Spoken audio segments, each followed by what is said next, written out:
मैं Gulbarga district administration से एक सवाल पूछना चाहता हूं। Why this Kolaveri? Why this Kolaveri?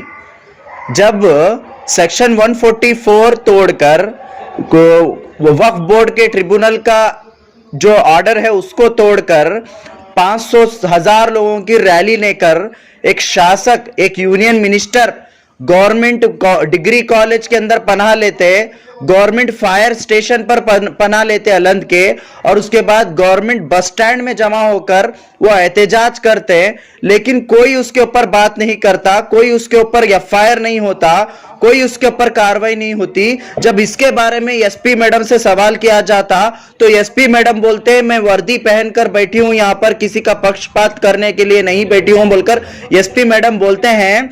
लेकिन एसपी मैडम सिर्फ उन लोगों के ऊपर सेक्शन 144 तोड़ने पर सिर्फ और सिर्फ कोर्ट में एक पिट्टी केस, एक पिट्टी कंप्लेंट दर्ज किए हैं। उसके अलावा उन लोगों के ऊपर कोई कार्रवाई नहीं करे।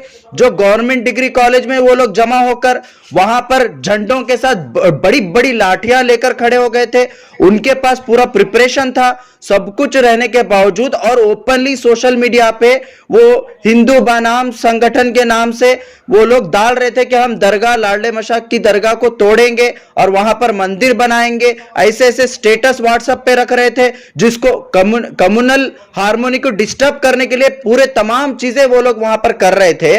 वो चीज एसपी मैडम को और डिस्ट्रिक्ट एडमिनिस्ट्रेशन को नहीं दिखाई दी, लेकिन अलंद के अंदर ये बोल रहे हैं कि हजारों लाठियां मिली, पत्थर मिले, सब मिले। क्या आपका इंटेलिजेंस क्या सो रहा था? क्या नींद की गोलियां लेकर सो रहा था? क्या आपको नहीं पता था कि इतना सेंसिटिव केस है बोलकर? क्या आपको नहीं मालूम था? क्या आपको नहीं पता था इसके बारे में? फिर भी आप लोग क्यों काम नहीं करे? जब आपको लकड़ियां वहां पर मौजूद थी बोलकर मालूम हुआ, जब आप वहां पर आपको मालूम पड़ा कि वहां पर पत्थर रखे गए हैं मारने के लिए, तो आप क्यों सीज नहीं करे वक्त से पहले? जब आप बोल रहे हैं कि 28 को ही बिफोर एक दिन पहले ही आपको मालूम था, आप एफआईआर भी करे थे, वो करे थे, ये करे थे, आप दो जगह दो बयानबाजी कर रहे हैं। आप एक ओहदे पर हैं, आप एक आईपीएस ऑफिसर है, आप एक आईएएस ऑफिसर है, आप लोगों को किस तरीके से बात करना चाहिए आपको खुद को नहीं मालूम? अगर जो लोग गलत किए हैं, जो लोग लाठी उठाए हैं, जो लोग पत्थर उठाए हैं, बिल्कुल उनको सजा दीजिए। आप कौन नहीं बोल रहा है आपको उनको अरेस्ट करने के लिए? कौन नहीं कह रहा है आप उनके ऊपर कार्रवाई करने के लिए? लेकिन आप लोग क्या कर रहे थे? आप लोग सो रहे थे क्या? आपकी इंटेलिजेंस सो रही थी क्या? जब लकड़ियां जमा हो रहे थे, जब पत्थर जमा हो रहे थे, ट्रैक्टर भरकर पत्थर जमा हुए बोलकर आपका क्लेम है, वो ट्रैक्टर भरकर पत्थर आपको नहीं दिखा क्या? क्या आपके आंख बंद थे क्या? तो ये सबसे बड़ा सवाल है। उसके बाद जो अलंद के अंदर ये बोल रहे हैं कि हम पीसफुली वहां पर सब कुछ मैनेज किए, ऑलरेडी पूरी चीजें तयशुदा थी, 10 लोगों को भेजने का तय था, यहां से 5, वहां से 5। जब ये सब कुछ तय था तो आप लोगों ने जनता को क्यों नहीं बताया? जब जनता को बताना चाहिए था ना आपको, आप क्यों पब्लिक को नहीं बताया? तो आप चाहते थे ही ये होना है, आप इंटेंशनली आप चाहते थे कि ऐसा हो, ऐसा लगता है मुझे। आप दरगाह कमेटी के ऊपर ढकल रहे हैं। आप बोल रहे हैं एक तरफ डीसी सर जैसे ही पूजा करके बाहर आने के बाद पब्लिक टीवी पे, टीवी चैनल्स पे, सब जगह पर बयान देते हैं कि दरगाह कमेटी पूरा कोऑपरेट करी है, इसी के वजह से हम वहां पर जाकर पूजा करने में कामयाब हो गए उन लोगों को लेकर बोलकर आप बोलते हैं। आप लोग दो बातें क्यों कर रहे हैं? क्या आप लोग कर रहे हैं? दरगाह कमेटी एक तरफ आपको कोऑपरेट भी कर रही है, आप बोलते हैं, फिर उनके ऊपर बड़े बड़े सेक्शंस डालकर उन लोगों को, तमाम लोगों को आप अरेस्ट करे हैं, और उन तमाम लोगों को वो बाकी के लोग भाग गए हैं डर से। अब दोनों तरफ आप ही बात कर रहे हैं, ये कैसी बात कर रहे हैं आप? तो टोटली कंफ्यूजन क्रिएट कर रहे हैं अवाम के अंदर। और उसके बाद जब गुलबर्गा में हम इस अरेस्ट के खिलाफ, इस जो इनोसेंट लोगों को जो अरेस्ट किया गया है और जो वहां पर इलीगल एक्टिविटी हुई है, जो सेक्शन 144 को तोड़ा गया है, उसके ऊपर जब हम एहतजाज कर रहे हैं यहां पर peacefully, democratically, doctor Baba Saheb Ambedkar के स्टैच्यू के सामने, तो आप हमारे लोगों पर 40 से 50 लोगों के ऊपर आप एफआईआर बुक करते हैं। शर्म आनी चाहिए पुलिस डिपार्टमेंट को, शर्म आनी चाहिए। सेक्शन 144 तोड़कर 500,000 लोगों की रैली लेकर वहां पर बस स्टैंड में जमा होते हैं, वो जब आप एफआईआर नहीं कर सकते, आप बोल रहे हैं एफआईआर हम नहीं कर सकते इसलिए हम कोर्ट में पिट्टी केस उनके ऊपर बुक करें। वो कौन सा केस है? 700 रुपए दिए तो छूट जाते वो केस के अंदर।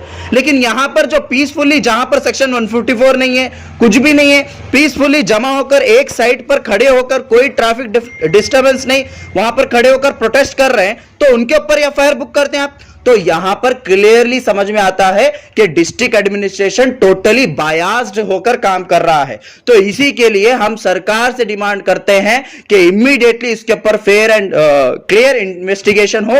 हम लोग भी फैक्ट फाइंडिंग रिपोर्ट निकालेंगे और फैक्ट फाइंडिंग के साथ में एसपी और डीसी और जितने भी यूनियन मिनिस्टर और जितने भी लोगों को कटघरे में खड़ा करेंगे। हम लोग वुमेन राइट्स जाएंगे और women and children welfare department को जाएंगे।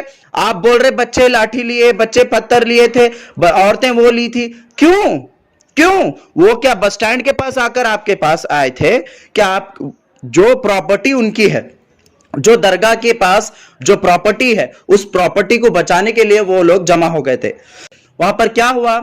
जब स्टेटस डाल रहे हैं, जब रैली निकल कर आ रहे हैं, जब सब कुछ एकदम लोगों के दरमियान में एक नफरत और एक भय का माहौल क्रिएट किया, इनको लाठी उठाने में, इनको पत्थर उठाने में प्रोवोक क्यों किए? खुद यूनियन मिनिस्टर, खुद बीजेपी के शासक, वहां के तमाम लोगों ने प्रोवोक किया। जाहिरी बात है, जो लोग अनपढ़ है, जो लोग नॉलेज नहीं रखते, वो लोग क्या करेंगे? अपने घर को बचाने के लिए कुछ ना कुछ करेंगे ना, कुछ ना कुछ करेंगे। तो आप उनके लिए क्या किया? आप लोगों ने पहले अवाम को कॉन्फिडेंस में नहीं लिया, लोगों को कॉन्फिडेंस में नहीं लिया। आप लोग समझ गए कि सिर्फ दरगाह कमेटी के चंद लोगों को लेकर या चंद जो सो कॉल्ड पॉलिटिकल पार्टीज के लीडर्स को लेकर आप समझ गए कि पूरा कॉन्फिडेंस में आ गया। क्या ऐसे आईएएस आईपीएस ऑफिसर ऐसा काम करते हैं क्या? जनता को भी आपको कॉन्फिडेंस में लेना होगा। आप लोग कब से लीडर्स के ऊपर भरोसा करना शुरू कर दिए? आप लोग कब से इन लोगों के ऊपर डिपेंडेंस होना शुरू कर दिए? वैसा है तो आप लोग अपनी वर्दी छोड़िए, अपना पोजीशन छोड़ दीजिए। सैलरी लेकर क्यों काम कर रहे हैं आप लोग इतने बड़े बड़े पोजीशंस पे? तो आप लोगों की गलती है, टोटली डिस्ट्रिक्ट एडमिनिस्ट्रेशन की गलती है इसके अंदर, पुलिस डिपार्टमेंट की गलती है इसके अंदर, और वो पॉलिटिशियन जो इसके मीटिंग्स के अंदर जो मौजूद थे, वो तमाम पॉलिटिशियंस भी इसके अंदर गुनहगार है।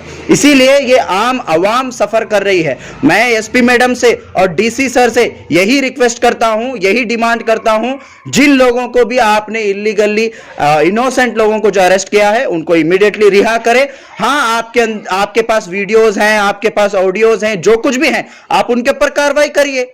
इनोसेंट्स को छोड़ दीजिए, उनको ऊपर हरास मत करिए, और वहां जो 144 लगाया गया है उसको नॉर्मलाइज करिए और जो रेगुलराइज करिए दरगाह को। वहां पर अभी तक अज़ान नहीं हुई है, अभी तक नमाज नहीं हो रही है, जियारत नहीं हो रही है, रेगुलराइज करिए। बहुत सारे लोग वहां पर परेशान हैं, वहां पर रोजमर्रा की चीजें परेशान हैं, तो वहां पर नॉर्मलाइज करिए और लोगों को आसानी करके दीजिए। यही मेरा डिमांड है।